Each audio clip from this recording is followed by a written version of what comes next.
نحمده ونستعينه ونستغفره ونؤمن به ونتوكل عليه ونعوذ بالله من شرور أنفسنا ومن سيئات أعمالنا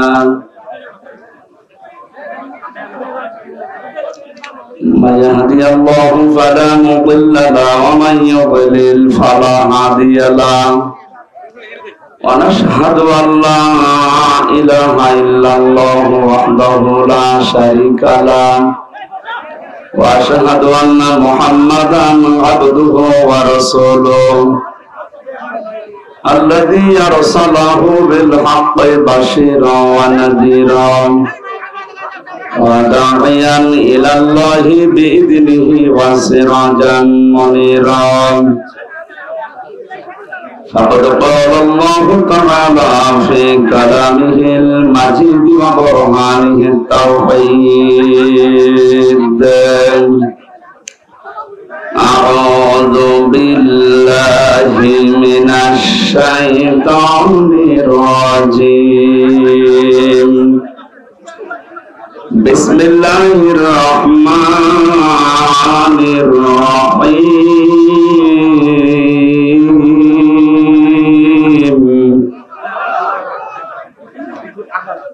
ولا يسأل حميم حميما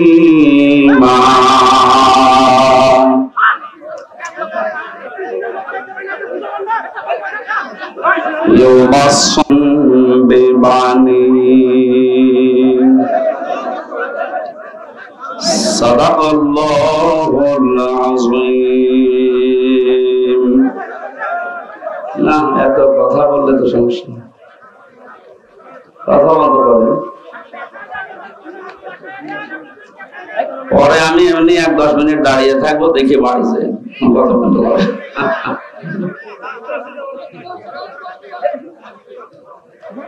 বসবে কোথায় এই গরমে কি বসার মতো জায়গা এটা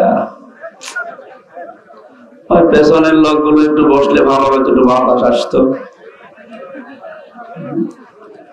মাহফিল বন্ধ করে দেওয়া দরকার হয় না এভাবে আগামীতে যেগুলো আছে ওগুলো স্টপ রাখে এই গরমে মরে যাবো কবে বললাম তো লাগবে না ভাই এটা নড়াচড়া করা সমস্যা পিছিয়ে বসে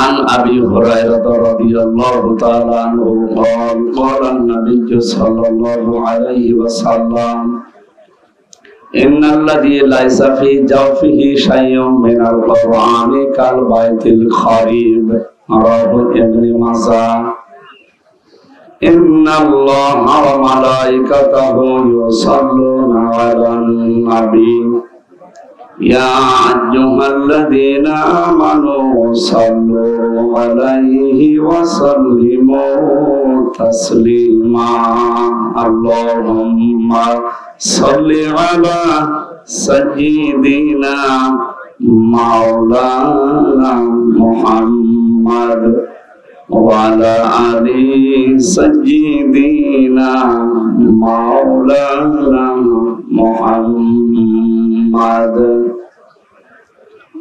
আলহামদুলিল্লাহ বাংলাদেশের ঐতিহ্যবাহী জেলা দিনাজপুর বীরগঞ্জ থানার অন্তর্গত পূর্ব ভগডমা নদীর মাঠে এলাকাবাসী কর্তৃক আয়োজিত তাফসীরুল কোরআন মাহফিলের সমাধান সভাপতি জনাব মোহাম্মদ আব্দুর রহমান, সহ সভাপতি জনাব মোহাম্মদ তৌহিদুল ইসলাম তৌহিদ ভাই, একজন সাবেক চেয়ারম্যান, একজন বর্তমান চেয়ারম্যান, যে দায়িত্ব আল্লাহ তাদের মাথার উপরে দিয়েছিলেন বা দিয়েছেন এটা যেন ইবাদত হিসাবে তারা পালন করতে পারে, বলেন আমিন। প্রধান অতিথি মাননীয় জাতীয় সংসদ সদস্য আমার আরাফাতের ভাই আলহাজ জাকারিয়া, বিশেষ অতিথি অনেকগুলো মানুষের নাম এখানে দেখতে পাচ্ছি।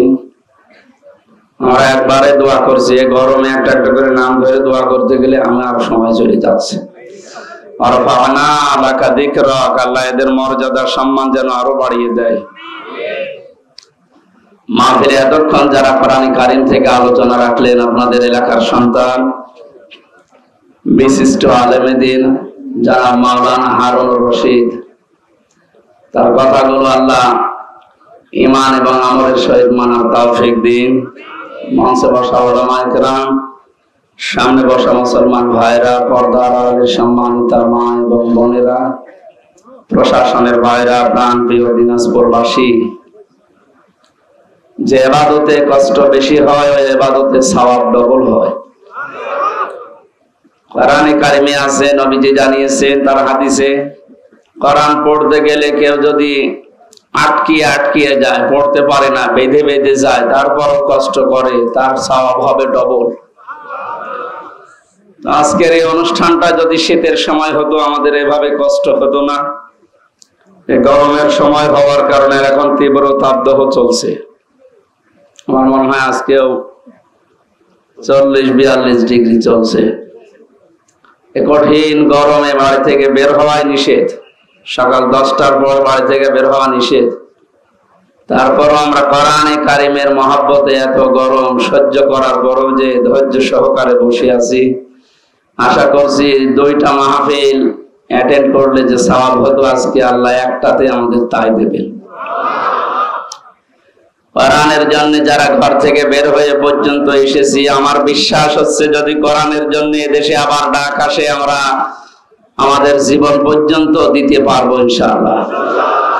সুতরাং যারা ষড়যন্ত্রে আছেন ইসলামের বিরুদ্ধে, কোরআনের বিরুদ্ধে, আপনি ষড়যন্ত্র করে সফল হতে পারবেন না। আজকের প্রমাণ দিনাজপুরের এই মানুষগুলো, এদের আর কিছু না থাকে, এমনিতে রংপুরের বিভাগের মানুষগুলো সহজ সরল মানুষকে আল্লাহ এবং নবী সবচাইতে বেশি ভালোবাসে। সেই হিসাবে আমি নবীর ওয়ারিস হিসাবে আপনাদেরকে বাংলাদেশের এই যে বিভাগগুলো আছে, সবচাইতে চালাক মানুষ ঢাকাতে, ওটা কমার্শিয়াল মানুষ, মরে গেলে ওদের চোখ দিয়ে পানি বের হয় না। আরে দিনাজপুরে এসেছিলাম, এই পাশে সিরির বন্দর না কোথায় যেন, এক মাওলানা আমার আগে ওয়াজ করার জন্য, কথা বলার জন্য দাঁড়িয়েছে, ও কথা বলার আগে কান্না আরম্ভ করেছে। তার মানে আপনাদের চোখে পানি সব সময় জমানো আছে, এই পানি যেন জাহান্নামের ভয়ে বের হয়। এই সহজ সরল মানুষগুলো জান্নাতে বেশি যাবে। বাংলাদেশের সব বিভাগের চাইতে গরিব মানুষ বাস করে রংপুর বিভাগে বেশি। নবীজির হাদিস হচ্ছে ধনীদের চাইতে গরিবেরা 500 বছর আগে জান্নাতে যাবে। সেই হিসাবে আমাদের সুসংবাদ আছে, আমরা একদিকে সহজ সরল আর একদিকে গরিব। চট্টগ্রাম, সিলেট, ঢাকা বিভাগের চাইতে আমার বিশ্বাস নবীর হাদিস অনুযায়ী আপনারা 500 বছর আগে জান্নাতে প্রবেশ করবে। মনে করছেন আমি হাওয়া দিচ্ছি? না, এটা হাদিস শোনালাম, সত্যি বলছি। আর 500 বছর মানে দুনিয়ার 100, 200, 300, 500 বছর না, 50 আলফা সানা মিম্মা তাউদ্দুন। আল্লাহ তাআলা বলেন, যেভাবে তোমরা 1, 2, 3 করে গণনা করো, এভাবে 50,000 বছর যত লম্বা হয়, আখিরাতের একটা দিন হবে ওই রকম লম্বা। সেই হিসাবে 500 বছর আপনি হিসাব করেন তো, ক্যালকুলেটর নষ্ট হয়ে যাবে। এতদিন আগে আপনি আল্লাহর বানানো ওই সুখের জায়গায় প্রবেশ করাবে আল্লাহ এমনি।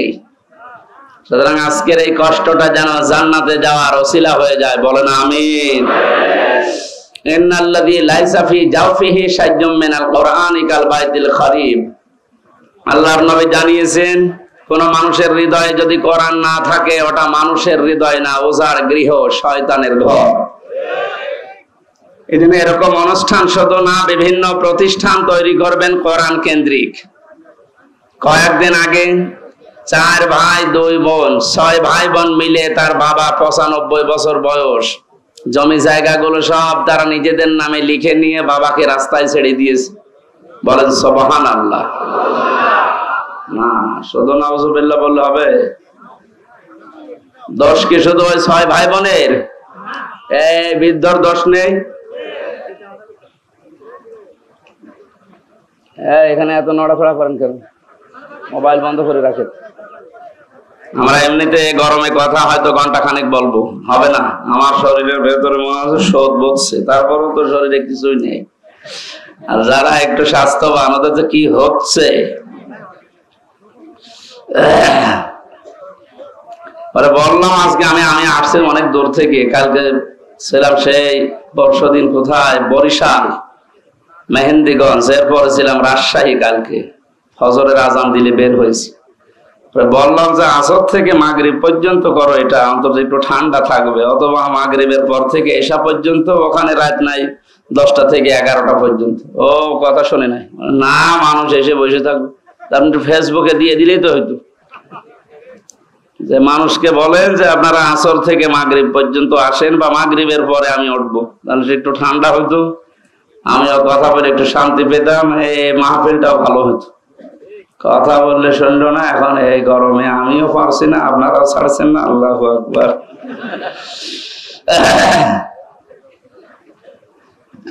এই যে 6 ভাই বোন মিলে তার বাবাকে বের করে দিল, এই বাবার দোষ নেই মনে করছেন?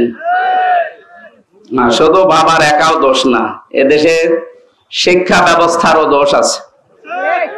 শিক্ষা ব্যবস্থায় এমন কিছু নেই যে আল্লাহর পরে যে মা বাবার স্থান এটা জানানো হয়, এরকম শিক্ষা ব্যবস্থা আমাদের দেওয়া হচ্ছে না।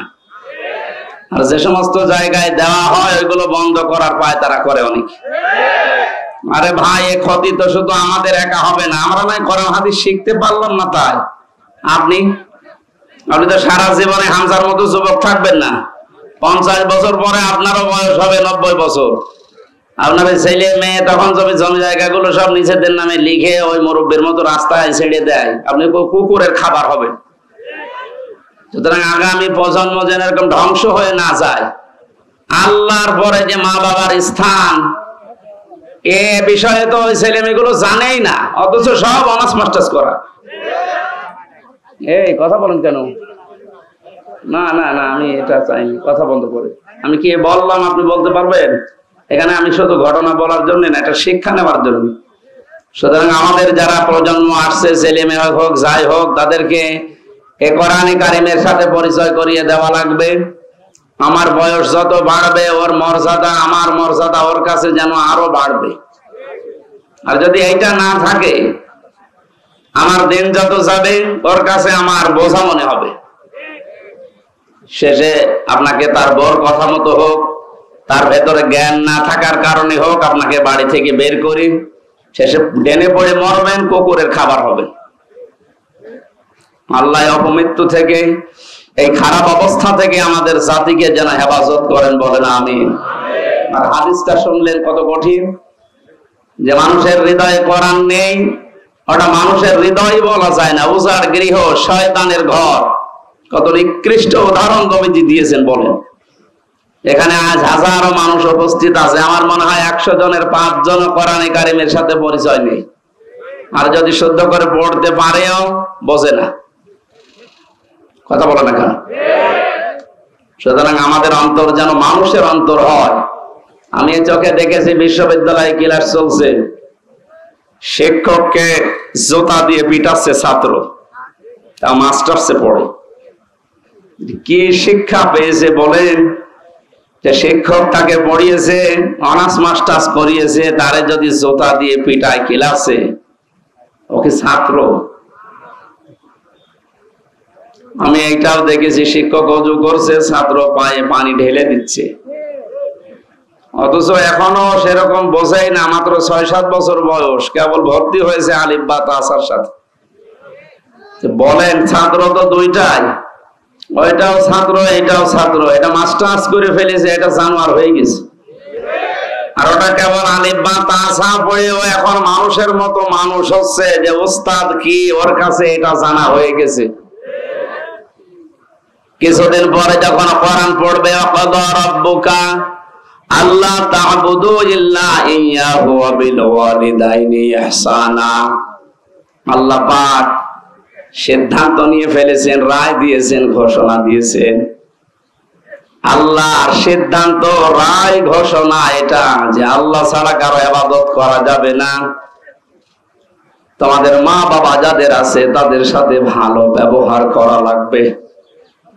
এই আয়াতের সাথে যখন ওই বাচ্চাটা আর 2 বছর পরে পরিচয় হবে, পরিচিত হবে, জানবে, তাম দুনিয়া ওকে লিখে দিলে ও মা বাবাকেও ছেড়ে যেতে পারবে না। দিনাজপুরের মুসলমানেরা বাবার কথা মতো স্ত্রী তালাক দেওয়া জায়েজ আছে না নেই? আন্দাজে বলে দিলে মায়ের কথা মতো স্ত্রী তালাক দেওয়া জায়েজ আছে না নেই?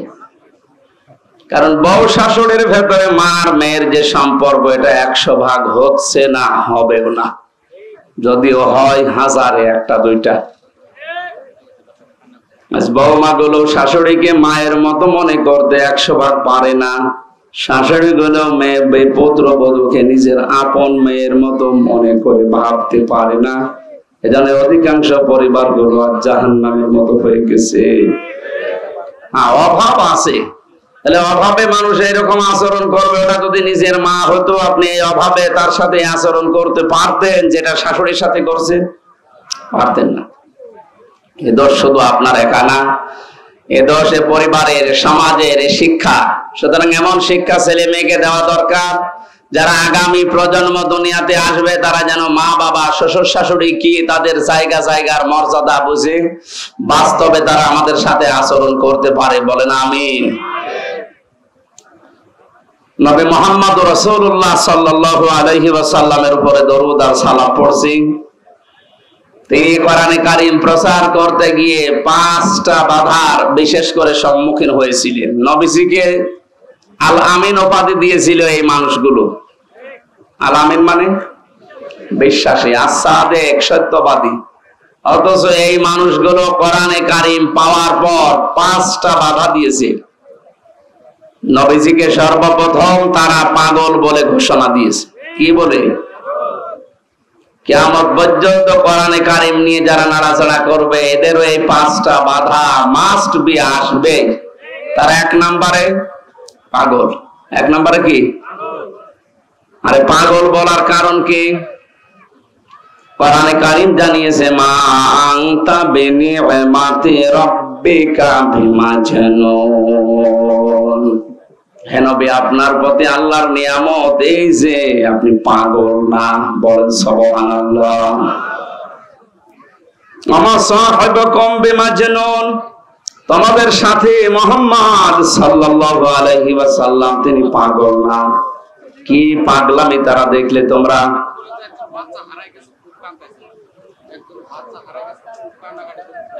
এখন কি করা যাবে? একজনের বাচ্চা হারিয়ে গেছে, রাব্বি। বাচ্চাটার নাম রাব্বি। যদি কেউ পেয়ে থাকেন দেখেন, নাম জিজ্ঞাসা করেন, করে স্টেজে নিয়ে এসে দিয়ে যান। ও স্টেজে আছে, কারো যদি হয়ে থাকে প্রমাণ দিয়ে নিয়ে যান, যাত্রার বাচ্চা নিয়েছে।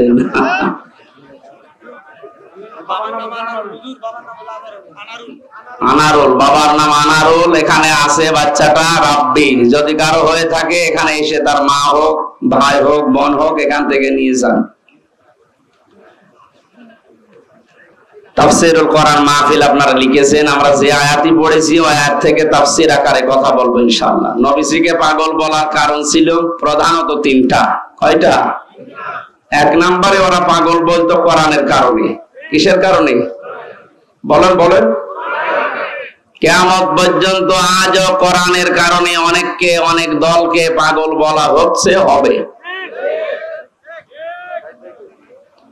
এখানে যারা বসে আছে আমি ওনাদেরকে ইন্ডিকেট করে বলছি না। অনেক মানুষ এমন আছে এই দেশে, বাবা মারা গেলে আমাদের মতো 5 জনকে বলবো হুজুর কোরআন পড়ে দিন। পড়া কোরআন শরীফ খতম করার পরে যদি আমরা দোয়া করি, খুশি হয়ে হাদিয়া, তোফা, খাবার দাবার, সম্মান সব দেবে না? দেবে না? অথচ আমি এই হামজায় কোরআনে কারীম যেটা পড়ে শেষ করলাম, খতম করে ফেলেছি, ওর ভেতরে ওয়াহাল্লাল্লাহুল বাইআ ওয়া হারামার রিবা এই আয়াত ছিল না? বলেন বলেন, কি ছিল এটা? আল্লাহ পাক বলেন আমি ব্যবসাকে হালাল করেছি আর সুদকে হারাম করেছি। যে লোকটার বাবা মারা যাওয়ার পরে আমাদের হাদিয়া, তোফা, খাবার দাবার, সম্মান দিল, ও সুদের ব্যবসা করে। এখন যদি ওনারে ডাক দিয়ে বলি ভাই একটু বসেন, বাবার জন্য কোরআন খতম করিয়েছেন, এবার ওই কোরআন থেকে যেটা পুরা পড়েছি একটা আয়াতের একটু বাংলা অর্থ শোনেন। আল্লাহ ব্যবসাকে হালাল করেছে আর সুদকে হারাম করেছে, আপনি তো সুদ খান। এই পর্যন্ত বলার পরে ওর মন পাওয়া যাবে?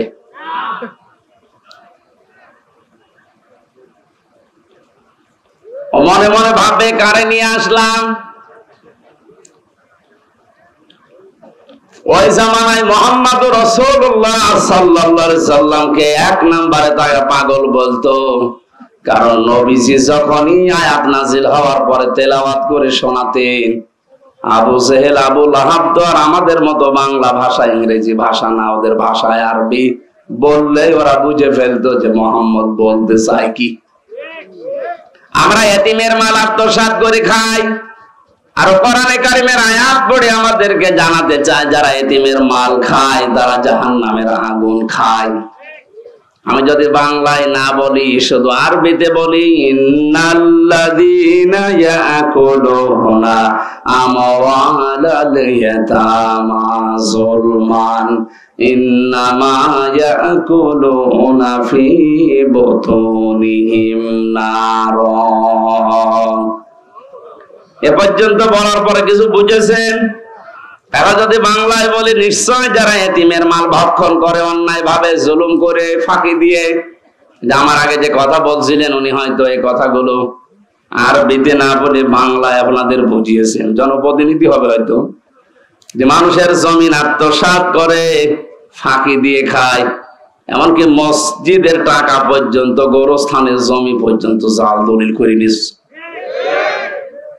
অথচ লোকটা নামাজও পড়ছে। ওই লোকটাকে যদি আমি আরবি এ কথাগুলো সারা রাত বলি, ও বলবে যা হুজুর আমার জন্য দোয়া করছে। আর ওইটাই উল্টিয়ে যদি বাংলায় বলা হতো, ওর মন খারাপ হয়ে যেত, বলতো কি পাগলামি কথাবার্তা বলেন। ও জামানায় যেহেতু বাংলায় বলা লাগতো না, আরবি বললেই বুঝে ফেলতো আবু জেহেল। এটা সর্বপ্রথম নবীজিকেও পাগল বলতো কোরআনের কারণে। কিসের কারণে? আজও এই দেশে সব ওলামা ইকরামকে অনেকে খারাপ ভাবে না, আমাদের হুজুর কত ভালো, সুন্দর সুন্দর করে কথা বলে। আজ 30 বছর ইমামতি করছে, কোন ফোস ফাঁস হোস হাস নেই। অথচ হামজা কোথা থেকে এসেছে, একদিনে আমাদের সব গোপন কথা ফাঁস করে দিল।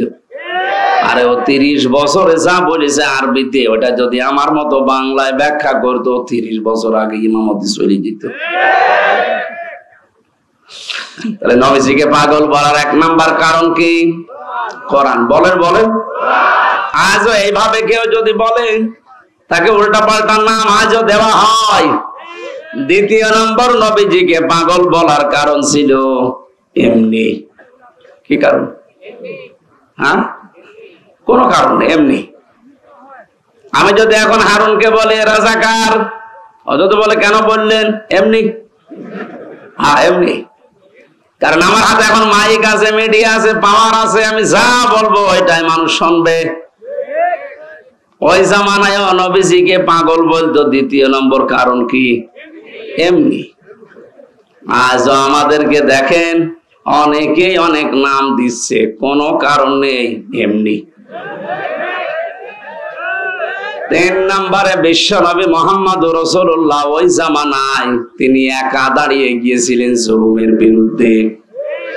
আজকে বীরগঞ্জ থানার পাশে যে মসজিদ আছে, ওই জায়গায় যদি কেউ একটা লাল শালো টাঙিয়ে মাজার বানিয়ে সেজদা দেয়, আমি যদি এদেরকে মুসল্লি 5000 মুসল্লি নিয়ে বলি এখানে খারাপ কাজ হচ্ছে, ইসলাম বিরোধী, এটা বন্ধ করা লাগবে, চলেন যাই, আজকেই বন্ধ করব, আমার মনে হয় 4999 জন মুসল্লি বলবে হুজুর দরকার নেই, দিনকাল ভালো না। আমার দরকার কি? যে যা করছে করুক, লা ইলাহা ইল্লাল্লাহ, আপনি নামাজ পড়ান। বলেন তো, এই যে যারা নামাজ পড়লো, নামাজে বললো কি? তা'মুরুনা বিল মা'রুফি ওয়া তানহাউনা আনিল মুনকার। আয়াত দিয়ে ইমাম সাহেব নামাজ পড়িয়েছিল, যারা সৎ কাজে আদেশ করে, অন্যায় কাজে বাধা দেয়, তা আল্লাহর বিরুদ্ধে শিরিক চলছে, আপনি নামাজের শিক্ষাটা কাজে লাগাবেন না? এখন যদি আমি ইমাম হয়ে ওই 5,000 ভালো ভালো মুসল্লিকে নিয়ে যেতে চাই, এই 1,500 বছর পরেও যদি ডিজিটাল যুগে এই মুসল্লিরা বলে না আপনি কি পাগলামি করছেন, দিনকাল ভালো না, তাহলে 1,500 বছর আগে নবীজি একা একদিকে আর তামাম দুনিয়া সব একদিকে। কত বড় জাহেল ছিল তারা। আল্লাহর ঘর কাবা শরীফের ভেতরে পর্যন্ত 360টা মূর্তি তুলেছিল, বলেন কত বড় জাহেল তারা। সেই জামানায় নবীজি একা দাঁড়িয়ে বললেন লা ইলাহা, কিচ্ছু মানি না। বলেন ওই সময় তারা পাগল বলবে না কি বলবে? আজ এই ডিজিটাল যুগে এত ভালো মানুষ যদি আমারে মেনে নিতে না পারে, পাগলামি মনে করে। এই জন্য নবীজিকে পাগল বলার যতগুলো কারণ আমরা পেয়েছি, কোরআনে কারীম প্রচার করতে গিয়ে আজও পৃথিবীতে যদি বিশ্ব নবীর মতো কেউ দাঁড়িয়ে যায়, তার বিরুদ্ধে এরকম উল্টা পাল্টা পাগলের নাম আসতে পারে, কিন্তু আমরা পিছপা হব না। ইন্না লাকা লাআজরান গায়রা মামনুন এর পরের আয়াতে আল্লাহ জানিয়েছেন, হে নবী কোরআনে কারীম প্রচার করতে থাকেন, এর পুরস্কার নিরবিচ্ছিন্ন পুরস্কার আমি আল্লাহ আপনাকে দেব। সুতরাং সেই কোরআন প্রচার করার জন্য এই প্রচন্ড গরমে আমি বাড়ি থেকে বের না হলেও পারতাম। জেলে 3 বছর ছিলাম, আমার সংসার চলেনি, আমার বাবার ছা আছে চলার মতো। এত কষ্ট করে সেই 450-500 কিলো দূর থেকে আসার আমার দরকার ছিল না। আমি কোরআনের এই আয়াত যেদিনই পড়েছি, ওয়া ইন্না লাকা লাআজরান গায়রা মামনুন, হে নবী কোরআন প্রচার করতে গিয়ে বাধার সম্মুখীন হলে এর বাড়িওয়ালা যারা আছে, পরিবারস্থ লোকরা এমনিতেই তো গরিব মানুষ, মাছ বিক্রি করে খায়, এরপরও নিজেদের সর্বোচ্চ বিক্রি করে হলেও নিজের বাড়িওয়ালাকে ছাড়ানোর জন্য মুক্তিপণ দিতে রাজি হয়ে যায়। আল্লাহ এটা আমাদেরকে তুলে ধরেছেন, কারণ দুনিয়ার বিষয়গুলো দিলে, উদাহরণ দিলে মানুষ বোঝে ভালো। রব্বুল আলামিন বলেন কিয়ামতে এমন কঠিন অবস্থা আমি তৈরি করব, ওয়ালা ইয়াসালু হামিমুন হামিমা, কোন বন্ধু বন্ধুর খোঁজ খবর পর্যন্ত জিজ্ঞাসা করবে না। 10 বছর পরে যদি আমার কোন পুরাতন বন্ধুর সাথে দেখা হয়, যারা 9 সালে আমার সাথে বিশ্ববিদ্যালয়ে ভর্তি হয়েছিল, দিনাজপুরে একজন আছে মাওলানা মাহফুজুর রহমান, ওরা আমি অনেকদিন দেখিনি, জেল থেকে বের হওয়ার পরেও দেখিনি। এই 4 বছর পরে যদি ওর সাথে এখন দেখা হয়, আমার তো মনে হয় ওকে আমি অন্তত লিখে দেব, থাক। কোরআনে কারিমে আল্লাহ উদাহরণটা সেট করেছেন কি করে, যে সেদিন বন্ধু বন্ধুর কথা জিজ্ঞাসা করবে না, অথচ 2 বছর 4 বছর 10 বছর না, কোটি কোটি বছর পরে তোর বন্ধুর সাথে কিয়ামতে দেখা হবে। একটু ভাবেন আপনার নিজের জীবনের সাথে, এটা কিন্তু সামনে আসতেছে এই দিন। 4 বছর পরে মাওলানা মাহফুজুর রহমানের সাথে দেখা হলে যদি বুকে আগলিয়ে ধরি যে বাড়ি যেতে দেব না, আপনাকে আজকে রাখাই লাগবে আমার বাড়িতে, অথচ কোটি কোটি বছর পরে দেখা হবে মাহফুজের সাথে। আল্লাহ বলেন লা ইয়াসালু হামিমুন হামিমা, ওরে জিজ্ঞাসাও করা হবে না যে ভাই কেমন আছো। শুধু এতটুকু নাই, ও বাসসারুনাহুম, কোরআন জানাচ্ছে তাদেরকে সামনাসামনি করা হবে, একটু দূরে চলে যাবে না, চোখের সামনে নিয়ে আসা হবে। এই যে সে 4 বছর আগের, সে 9 সালের বন্ধু, এটা ইয়াওয়াদুল মুজরিমু লাউ ইয়াফতাদি মিন আযাবি ইয়াউমিযিন বিবানি, মানুষ যখন এই ঘামের ভেতরে ঘামতে ঘামতে হাবুডুবু খাবে, এখানে যত গরম হোক ঘামের ভেতরে মানুষ ডুবে গেছে। কিয়ামতের যে 50,000 বছরের মতো একটা দিন আল্লাহ বানাবে, সূর্যটা আসবে মাথার আধা হাত উপরে, 1 বিঘত উপরে, মাটি তামা হয়ে যাবে, ঘামতে ঘামতে শরীর থেকে মানুষ ঘামে হাবুডুবু পর্যন্ত খাবে। দৃশ্য দেখার পরে বৃদ্ধ মানুষগুলো, যুবক মানুষগুলো বৃদ্ধ হয়ে যাবে, মেয়েদের লজ্জা স্থানও লাগবে না, পেট ফেটে সন্তান বের হয়ে যাবে। দুনিয়াতে যত কঠিন অবস্থা হোক, মানুষ দুধের বাচ্চার কথা বলতে চায় না, অথচ কিয়ামতে আল্লাহ বলেন এ দৃশ্য দেখে মানুষ দুধের বাচ্চার কথাও মনে থাকবে না, ভুলে যাবে। এই ভয়ঙ্কর দিনে মানুষগুলো পাগল হবে আল্লাহর আযাব থেকে বাঁচার জন্য। লাউ ইফতাদি, এই যে ফিদিয়া দেওয়া, জরিমানা দেওয়া, মুক্তিপণ দেওয়া, হিড়িক বেঁধে যাবে, বলবে আল্লাহ ইয়াউমিদিন বিবানি, আজকের এই দিনে তুমি আমার সন্তানটা নিয়ে হলেও আমাকে বাঁচিয়ে দাও, মুক্তিপণ দিয়ে দিলাম ওরে। ও দিনাজপুর বাসী, আপনি চাতক পাখির মতো বসে আছেন, কি ভাবতেছেন বলেন? আমি তো আয়াতটা পড়ার পরে জেলখানা থেকে 3 বছর পরে আমার মেয়েটা, যারে 1 বছর রেখে গিয়েছিলাম, ফারিহা জান্নাত, 3 বছরে ওর উপরে আমার এত মহব্বত ভালোবাসা তৈরি হচ্ছে। আমার এই ভালোবাসার দিকে তাকিয়ে আমি বলছি, আমাকে যদি বাংলাদেশও লিখে দেয়, ফারিহাকে আমার মেরে ফেলা সম্ভব না। আমার ভালোবাসার খাতিরে বলছে, অথচ তার আমি দেখেই নাই, ও আমারে চেনে না এখনো। আমারে হুজুর বলে ডাকে, বলে হুজুর আমার বাড়িতে চলেন। কারণ 1 বছর রেখে গেছি, 3 বছরের ভেতরে আমার সাথে দেখা নেই। বাস্তবতা কোথায় পৌঁছিয়েছে বলেন? এত আদরের, মহব্বতের, ভালোবাসার ফারিহা জান্নাতকে যদি আমি সারা বাংলাদেশ লিখে দিলেও দিতে রাজি না হই, মেরে ফেলতে রাজি না হই, আল্লাহ বলেন বিবানি, এ ফারিহাকেও কিয়ামতে তুই আমার কাছে মুক্তিপণ হিসাবে দিতে চাইবি। এটা শুধু আমি একা না, আপনাদের জীবনে নেই। শুধু ওয়াজ শোনা না, আপনি বাস্তবে এটা মিলান তো, যে কত বড় কঠিন অবস্থা হলে নিজের এত বড় আদরের ভালোবাসার মেয়েকে পর্যন্ত মানুষ আল্লাহকে বলবে এটাও নিয়ে নেন, এ আমার দরকার নেই। কত জায়গায় বন্যা হয় দেখেছি, পেপারে, পত্রিকায়, ফেসবুকে। বন্যাতে মা ভেসে গেছে, মারা গেছে, তারপরও নিজের 2 বছর 2.5 বছরের সন্তানটাকে বুকের উপরে ভাসিয়ে রেখেছে জীবিত অবস্থায়। এটা দেখেননি? তাহলে দুনিয়ার জীবনে জীবন পর্যন্ত দিয়ে দিচ্ছে, কিন্তু সন্তানকে মারতে রাজি না, বাঁচিয়ে রেখেছে মা। অথচ কিয়ামতে এই মাই বলবে আল্লাহ আমার এই ফারিহাকে আমি দিয়ে দিলাম মুক্তিপণ, আমারে বাঁচাও। অসাহিবাতিহি ওয়া আখি, মানুষ তার স্ত্রীকে দিতে চাইবে, বন্ধু বান্ধব এবং নিজের ভাইকে। অফাসিলাতিহি আল্লাতি তুবে, তার জ্ঞাতি গোষ্ঠী, তার দলের লোক, যারা তাদেরকে আশ্রয় দিত, যার নাম শুনলে মানুষ বলতো না অমুক দলের লোক, দরকার নেই। এইরকম দলের লোক কেউ বলবে আল্লাহ এদেরকেও দিয়ে দিলাম, আমাকে বাঁচাও। অমান ফিল আরদি জামিআ, এটা আরো কঠিন।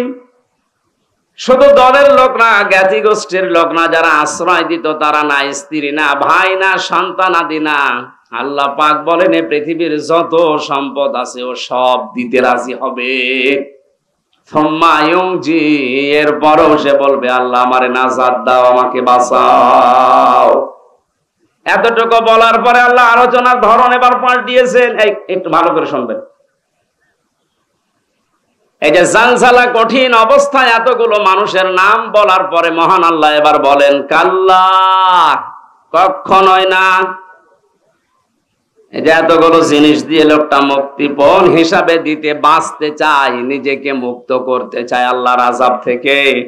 কারণ ও দেখতে পাবে যে আমি এরকম আযাবে আছি, আর আমার সামনে আল্লাহর আরশের নিচে বসে 7 প্রকার মানুষ মাছের কলিজা দিয়ে খাবার খাচ্ছে। জোরে বলেন সুবহানাল্লাহ। যে 7 প্রকার মানুষকে দেখে ওর হিংসা হবে, ঈর্ষা হবে, মনে মনে রাগ হবে যে কি এত বড় কঠিন আযাবের ভেতরে তামাম হাসরের ময়দানে সবাই আছে, আর ওই 7 প্রকার কারা এরা? কোন জায়গায় যেখানে ছায়া নেই, শুধু আরশের ছায়ায় ওরা বসে বসে মাছের কলিজা দিয়ে খাবার খায়। তার 1 নম্বরে নবীজি নাম দিয়েছেন আল ইমামুল আদিল। দুনিয়ায় যারা ন্যায় বিচার করত, কি বিচার? দিনাজপুরের মানুষেরা ন্যায় বিচার শুধু কোর্ট কাছারিতে, আদালতে না, পরিবারেও ন্যায় বিচার আছে। বলেন, নিজের 2টা ছেলে আছে, একটা লেখাপড়া করে, একটা মাঠে কাজ করে। যেটা পড়াশোনা করছে তার পেছনে খরচে আপনার কোনো হিসাব নেই, তাকে দুধ ডিম খাবার যেভাবে খাওয়ানো দরকার খাওয়াতে আছেন। যেটা মাঠে কাজ করে ওইটাও তো আপনি জন্ম দিয়েছেন। ওরে 10 বছরে কোনোদিন 1 গ্লাস দুধ দেয় না। কি বেশি বলে ফেললাম? আপনি তো অবিচার করছেন। আরশের ওই ছায়াতলে আপনি স্থান পাবেন না মনে করছেন, না ওটা শুধু আল ইমামুল আদেল, যারা ন্যায় বিচারক বাদশা, ওদের জন্য। আপনিও তো একজন বাদশা। আপনি পরিবারের বাদশা না, আপনি পরিবারের মালিক। মালিক মানেই তো বাদশা। আপনি দায়িত্বশীল। সুতরাং সন্তানদের প্রতি যেন অবিচার না হয় এটা খেয়াল করবেন। এখানে অনেক আল্লাহর ওলি বসে আছে, নিজের বাবার নামে বাবার সম্পদগুলো নিজের ছেলের নামে লিখে দিয়েছে। মেয়ের মাথায় হাত দিয়ে বলছে, মা তোর জন্য দোয়া করে দিলাম যা। অথবা এক ছেলেকে লিখে দিয়ে আর এক 2টা ছেলেকে ফাঁকি দিয়েছে, আপনার নামাজ, রোজা, হজ, যাকাত, দাড়ি, টুপি, পাগড়ি সব ওই আত্রায়। যদি বলেন হুজুর অসুবিধা নেই, আত্রায় পানি নেই, পানি নেই, তাও ডুববে। হাঁটু জল, তাই কি হাঁটু জলে ডুববে। যারা শরীক ফাঁকি দেয়, সে ছেলে হোক, মেয়ে হোক, বোন হোক, ফুফু হোক, চাচা হোক, জনগণ হোক, যারা শরীক ফাঁকি দিয়েছেন, শক্ত কথা বলছি 2টা, এদের জীবনে ক্ষতি হবে কয়টা বলেন? বলেন। 1 নম্বরে যেই দিন শরীক ফাঁকি দিয়েছে ওই দিন থেকে ওর জীবনের ইবাদত বন্দেগী কবুল হওয়া বাদ, ওটা আর মাথার উপরে উঠবে না। 2 নম্বরে যখন মারা যাবে ঈমান পাবে না, বেঈমান হয়ে মরবে। এই বাংলাদেশে কি এই আয়াতের উপরে পড়ে যায় এরকম মানুষ নেই? এখানে নেই? একেবারে সাহস করে হাত তোলেন তো, শরীক ফাঁকি দিয়েছেন কারা? এলাকায় আমার মনে হয় আগামী বছর আর ওয়াজ দেওয়ার দরকার নেই, এগুলো সব আল্লাহর ওলি বসে আছে। না ভালো, তাহলে আমার আগে যিনি যে প্রতিনিধি কথা বলছিলেন উনি মনে হয় মিথ্যা কথা বলিস, যে 5 ওয়াক্ত নামাজ পড়ে আর মানুষকে ফাঁকি দেয়, ওনার কথা কি মিথ্যা? অবশ্যই এখানে এরকম মানুষ আছেন। আপনি লজ্জায় কয়জন মানুষ এখানে হাত তুলছেন না? কিয়ামতে আপনার এই জায়গায় লেখা থাকবে আপনি শরীক ফাঁকি দিয়েছিলেন। এটা শুধু মনে মনে না, এটা বিশ্বাস করেন তো? আজকে বাড়ি যে ফেরত দেন, যেভাবেই হোক। ফুফুর জমি, ভাইয়ের জমি, চাচার জমি, জনগণের যে সম্পদ আত্মসাৎ করেছেন, মেরে খেয়েছেন, আগে ফেরত দেন। কিসের নামাজ পড়েন, কিসের রোজা রাখেন আপনি? আগে ওই নামাজ পড়েন। বলেন। আপনি নামাজ পড়ে যদিও কবুলই না হয় তো পড়ে সময় নষ্ট করবেন কেন? ওই সময়টা অন্তত একটু নাচ গান দেখেন, নাকি না? মানে ওদিকেও হারাচ্ছেন, এদিকেও হারাচ্ছেন। আমার এই হাদিসটাকে আপনি বিশ্বাস করেছেন নাকি মনে করছেন যে হলেও হতে পারে, না হলেও? তাহলে শরীক যারা ফাঁকি দিয়েছেন ওদের 1 নাম্বার ক্ষতি কি? ওই দিন থেকে ওদের নামাজ, রোজা, এই দাড়ি, টুপি, পাগড়ি, জুব্বা, জিকির, আজগার সব শেষ। ওগুলো আর কবুল হবে না, বন্ধ। এটা যেহেতু রেকর্ড হচ্ছে সারা বাংলাদেশে, কালকে ছড়িয়ে যাবে। সবাইকে আমি উদ্দেশ্য করে বলছি, শরীক ফাঁকি দেওয়া এখনই আপনি থামেন। আগে ওর টাকা, ওর জমি ফেরত দিয়ে আসেন, তারপরে নামাজ শুরু করেন। 2 নম্বরে আপনি যখন মারা যাবেন ঈমান পাবেন না, বেঈমান হয়ে মরবেন আবু জেহেলের মতো। কারণ ও এতিমের সম্পদ আত্মসাৎ করেছিল, এই জন্য সূরা আরাইতাল্লাযী ইউকাযযিবু বিদ্দীন নাযিল হয়েছে। এই কথা বলেন না কেন? আল্লাহ তুমি আমাদের এই মুসলমানদেরকে এরকম গোনা থেকে হেফাজত করো, বাঁচাও, বলেন আমিন। এত বড় কঠিন কঠিন জিনিস যাদেরকে বেশি ভালোবাসা হয়, সন্তান, স্ত্রী। এখানে যদি কোনো পাগলও বিয়ে করে, ওরে যদি ডাক দিয়ে কেউ বলে ভাই তোর বউটা আমার কাছে 1 ঘন্টার জন্য রাখ, আমি তোরে 10,000 টাকা দেব, পাগল দেবে? বলেন। এত বড় পাগলও রাজি হচ্ছে না শুধুমাত্র 1 ঘন্টা দেওয়ার জন্য। অথচ কিয়ামতে আল্লাহ পাক বলে না সাহিবাতিহি, তার বউকে বলবে আল্লাহ এটাও নিয়ে নাও, এ মুক্তিপণ দিয়ে দিলাম, আমারে বাঁচাও।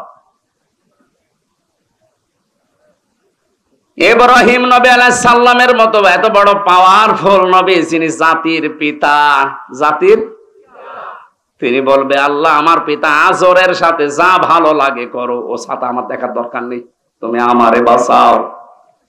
ঈসা নবী আলাইহিস সালাম বলবে, আল্লাহ তুমি আমার মা মরিয়মের সাথে যা আচরণ করার করো, ওরে কোথায় দেবে, জাহান্নামে না জান্নাতেও আমার দেখার দরকার নেই, তুমি আমাকে বাঁচাও, আমি মুক্তি চাই। আমি কি চাই? এত বড় নবীরা পর্যন্ত যেখানে খেয়ে হারিয়ে ফেলবে, সেখানে কত মানুষ এই রংপুর বিভাগে সহজ সরল মানুষ তো অনেকে পীর সাহেবের উপরে ভরসা করে বসে আছে যে বাবা আমারে বাঁচাবে। সূরা আবাসার ভেতরে আছে ইয়াউমা ইয়াফিরুল মারউ মিন আখিহি ওয়া উম্মিহি ওয়া আবিহি ওয়া সাহিবাতিহি ওয়া বানি। সেই দিন মানুষ আগে পালাবে তার ভাই থেকে। এই যে ইয়াফিরু, ইয়াফিরু শব্দের শাব্দিক অর্থ হচ্ছে মাজা তুলে দৌড় দেওয়া, এমনিতেই দৌড়ানো আর খেঁচিয়ে দৌড়ানো। এই এলাকায় কি বলে আমি জানি না, কুষ্টিয়াতে বলে জোরে দৌড়ালে বলে খেচ্ছে দৌড় দিয়েছে।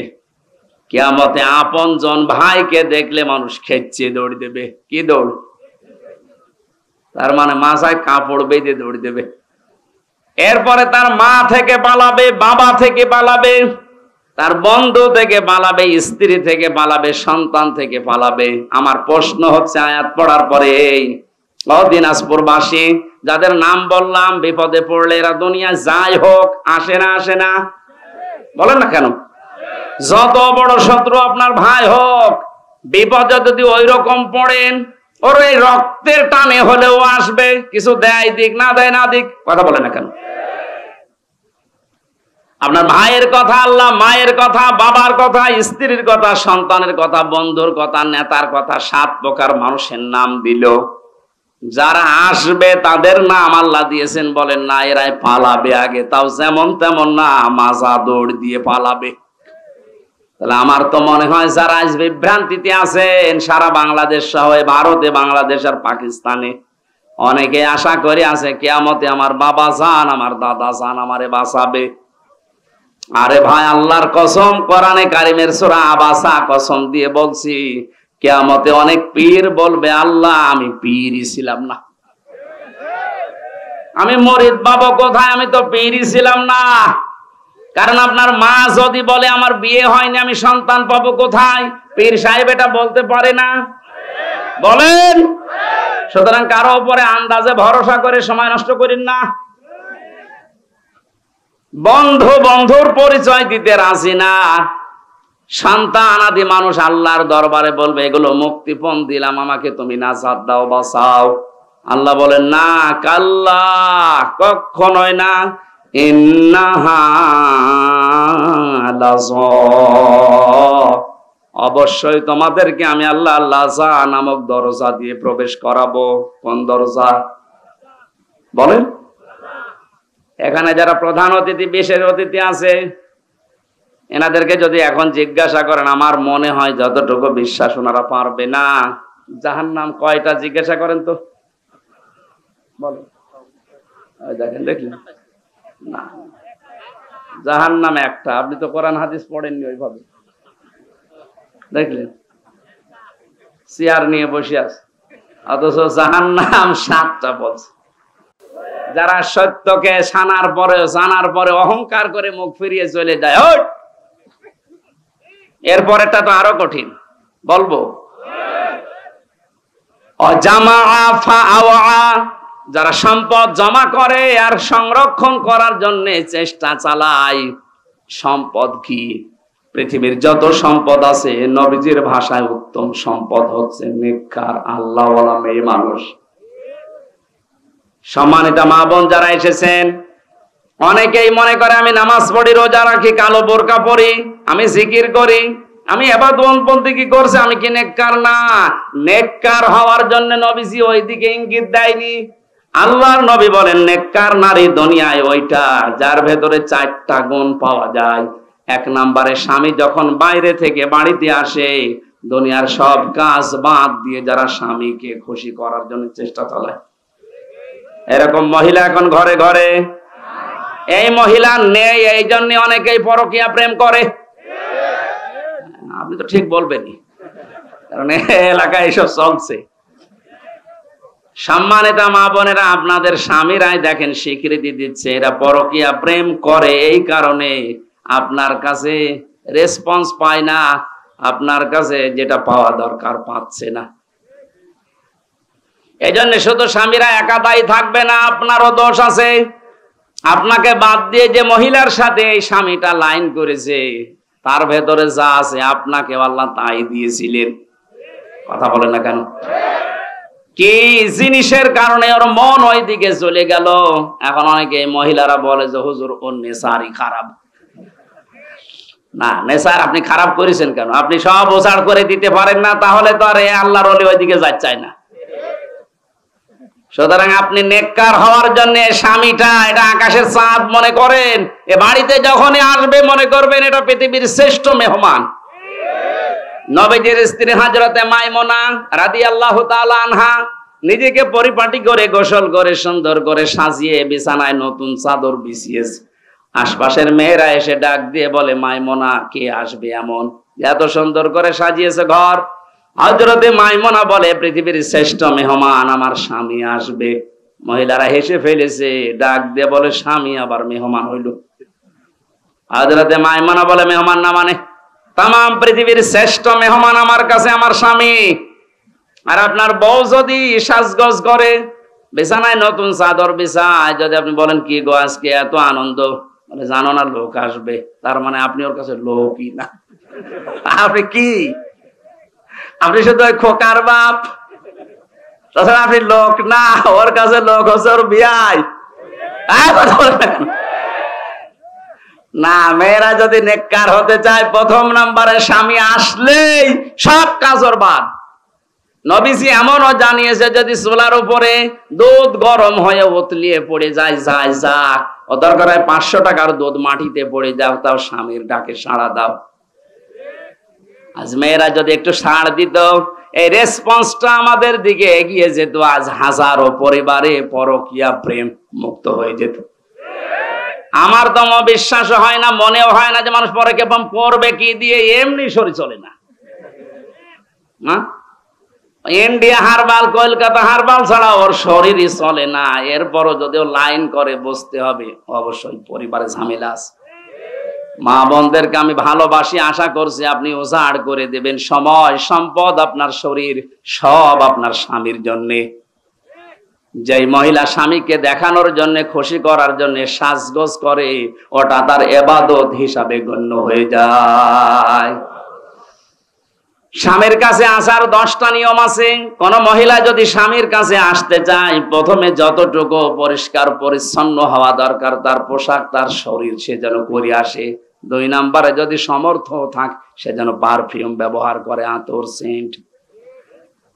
আবার এগুলো ব্যবহারও করে বাজারে যাওয়ার সময়। যদি মার্কেটে নিয়ে যান তখন দেখবেন সাজের বাহার কি।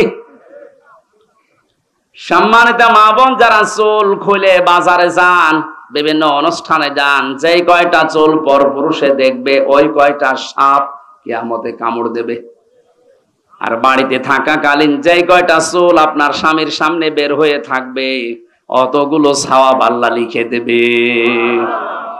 যেন বাড়িতে থাকাকালীন চুলে শ্যাম্পু করেন, সাবান লাগান, যা ভালো লাগে তাই দিয়ে চুল ফুলিয়ে থাকবেন, যেন দেখে ওর অন্য দিক থেকে মুখ ফিরিয়ে আসে।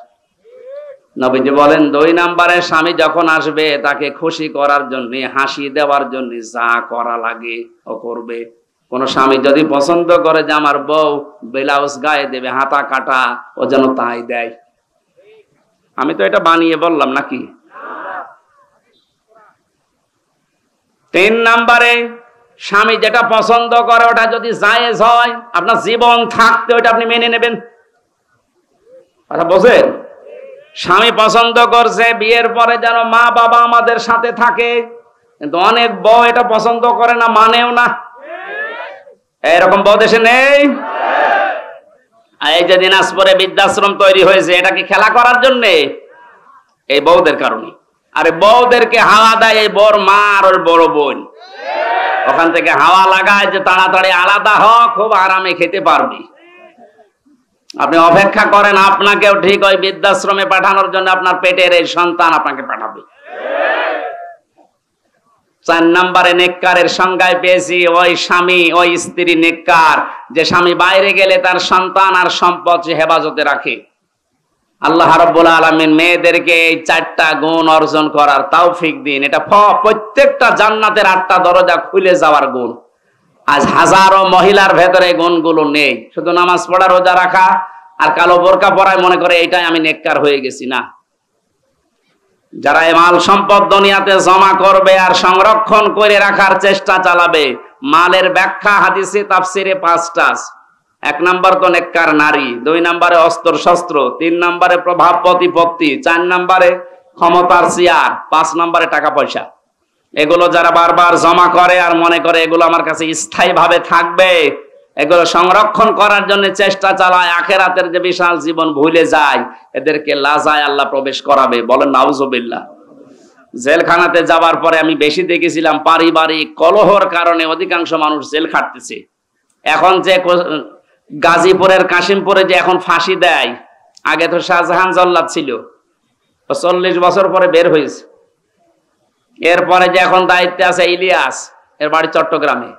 এই লোকটাকে আমি একদিন জিজ্ঞাসা করলাম, আপনি কত বছর আছেন? বলছে আমার ফাঁসি দিয়েছে, আমার যাবজ্জীবন এখন 30 বছর জেল, 22 বছর আমার জেলে থাকা লাগবে। অথচ আমি 17 বছর সৌদি আরবে থেকে বাড়িতে এসেছি। বিয়ে করার পরে বউর সাথে আর মার সাথে মিল নেই। এই সামান্য জিনিস নিয়ে বউ মেনেই নিতে পারে না কিছু মা বাবাকে দিলে। শেষ পর্যন্ত এই কথা কাটাকাটি হতেছে, বউকে আমি মেরে ফেলছি। এই মেরে ফেলার কারণে আজ 13 বছর আছি। এখনো পর্যন্ত আমার 7 বছর না 9 বছর থাকা লাগবে, তারপরে যদি আমার মাফ হয়। এখন প্রত্যেকটা ফাঁসি দিলে 4 মাস করে মাফ করে দেয় সরকার। এই জন্য এখন ফাঁসি দিয়ে আরম্ভ করেছে। এই যে শাহজাহান জল্লাদ 57টা না কয়টা ফাঁসি দিয়েছিল। এই জন্য প্রতি ফাঁসিতে 4 মাস করে মাফ হয়ে গেছে। ওরা 167 বছর জেল ছিল। ও সারা জীবনও যদি জেল কাটে তাও তো শেষ হওয়ার কথা না। শেষ পর্যন্ত রাষ্ট্রপতি ওরে মাফ করে দিয়ে 30-32 বছর পরে বের করে দিয়েছে। এখন চার দোকান চালায়। এই যে পারিবারিক জীবনে বলেন, এই ইলিয়াস এই লোকটা 17 বছর বিদেশ খাটার পর বাইরের দেশ থেকে দেশে আসার পরে বিয়ে করে আবার এখন 13 বছর জেলে। তোর জীবনের কিছু আছে কি? ছোট্ট একটা বিষয়, এই স্ত্রীর সাথে মায়ের সাথে মিল নেই। পারিবারিক জীবনের এই সমস্যাটা, এই জন্য আমি জেল থেকে বের হয়ে 2টা বই করেছিলাম যে পারিবারিক জীবনে দাম্পত্য যে কলহ এবং এর সমাধান 19টা। কয়টা? এই যে মানুষ পরকীয়া প্রেম করে, বউ শাশুড়ির মিল নেই, এগুলো কোরআন আর হাদিসের নোট করে করে লিখেছি। আপনার মেয়েদেরকে নিয়ে যেয়ে দেবেন। এই স্টেজে আছে মনে হয়, স্টেজের পেছনে আছে সাদা গাড়িতে। যে মেয়েকে, বউকে, মাকে, যে মেয়ে বিয়ে দেবেন সামনে, ওই মেয়েকে দেন যে এটা পড়ো, এটা শেষ করো পড়া। মেয়েরা যারা এসেছেন ওইটা নিয়ে আপনার স্বামীকে, আপনার বড় ভাইকে, আপনি যে ভালোবাসেন যাদেরকে, এরকম মানুষকে বলেন পড়ো এটা। পরকীয়া প্রেম এবং পারিবারিক জীবনের সমস্যা দূর হবে আমার বিশ্বাস, ইনশাআল্লাহ। ওটা যাওয়ার সময় নিয়ে যান। আর গরমে আমার ভেতরে একদম ঘেমে শোধ চলছে। রাতের বেলা দিনাজপুর শহরে মাহফিল আছে রাত 9টায়। আমি ওইটার দাওয়াত দিলাম, যদি পারেন যেন, আর নাই তো এই কয়েকদিন পরে আবার এখানে আছে পাশে, ওখানে যেন। আর আগামীতে নিয়ে আসলে রাতের বেলা নেন, আমি পারছি না। আল্লাহুম্মা আমিন। লা ইলাহা ইল্লা আনতা সুবহানাকা। এই দুপুর বেলা অনেকে না খেয়ে কোরআনে কারিমের শোনার জন্য বসে আছে। এত কষ্ট স্বীকার যারা করেছে এদেরকে খালি হাতে ফেরত দিও না। এই কষ্টের জন্য তুমি এদের মাফ করে জান্নাতি বলে ঘোষণা দিয়ে দাও। রংপুর বিভাগের মানুষগুলো বড় নিরীহ, এরা সহজ সরল, এরা গরিব মানুষ। তোমার হাবিব জানিয়েছে ধনীদের চাইতে 500 বছর আগে এদেরকে নাকি তুমি জান্নাতে দেবে।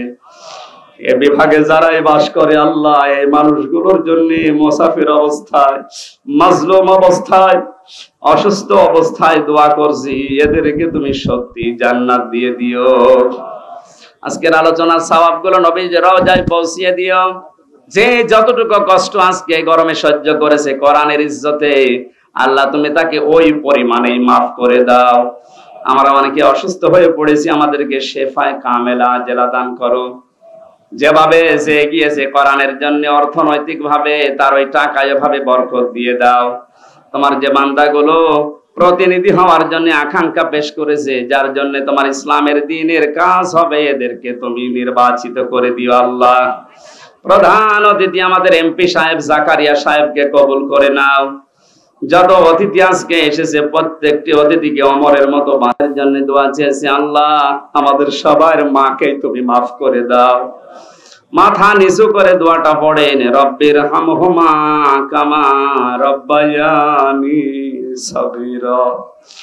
আল্লাহ কোরআনের দাওয়াত নিয়ে সেই কুষ্টিয়া থেকে এই 400-500 কিলো দূরে তোমার যে বান্দার মাধ্যমে আসি, হারুনুর রশিদ, তোমার এই ছোট্ট গোলামকে তুমি মঞ্জুর করো, তার জীবনের ভালো কাজগুলো কবুল করো, তার জীবনের অন্যায় কাজগুলো তুমি মাফ করে দাও। তার স্ত্রী যে সন্তান তুমি দিয়েছো, মেহেরবানি করে ফাতেমার মতো বানিয়ে দাও। তার মা বাবাকে মাফ করে দাও। আল্লাহ তুমি আমার মা বাবাকেও ক্ষমা করো। আমার 2টা সন্তান ফারিহা জান্নাত, জান্নাতুল মাওয়া, এদেরকে তুমি ফাতেমার মতো বানিয়ে দাও।